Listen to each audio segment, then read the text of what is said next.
we say about the lateral swing transfer? If you don't remember, you can turn and read.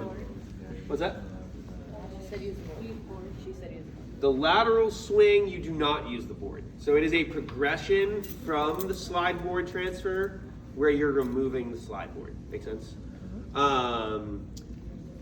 You can throw your gate belt on. I don't need to show you guys how to do that again. So the lateral swing, when are we using that? Or the slide board transfer? What are our strength numbers? 3 and 3.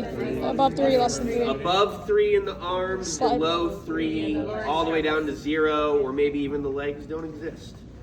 So the concepts of the fully dependent seated transfer, it's the same, but now this is something he will be able to do independently eventually. So I don't want to do this is one of the ones where those points for cueing your patient to do as much as they can, a lot of people lose points on that for this one because they do too much.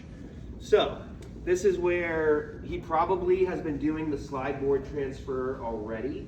You could start with doing the lateral swing, but we're all about safety here. First time working with a patient in this class, so generally I would give them the slide board first and then progress to this when they're a little bit more comfortable.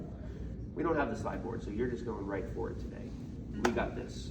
So he's got trunk control, he's got strength in his arms, so he can generate that head to hips ratio movement himself.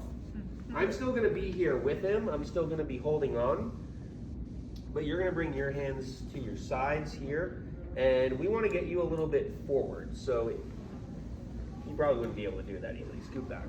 So I'm gonna use this as a teaching moment for the head hips ratio. You're gonna bring your head to the left, so you're gonna push with your arms, and then this is gonna unweight your bottom here, and you're gonna scooch it forward, very good.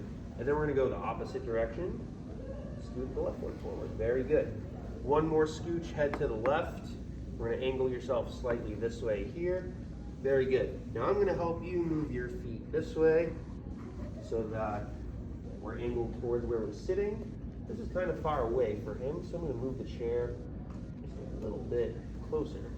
Now, in order to perform the transfer, you're going to need to get your hand, your right hand, over here. So you're going to lean that way.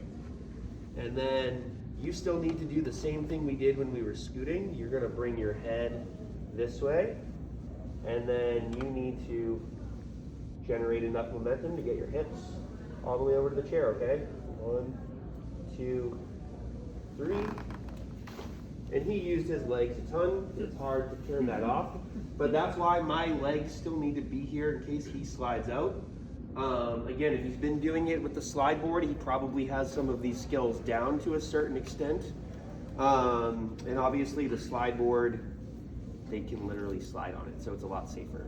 So again, this one is more teaching and filling in the gaps that he's not able to do. We're the totally dependent seated transfer, I'm doing it all. Make sense? So this one, I feel like people tend to not practice as much because they feel like they're not doing as much, but make sure you're comfortable talking your patient through the head to hips ratio, how to get him to generate some of that motion himself, okay? So let's practice.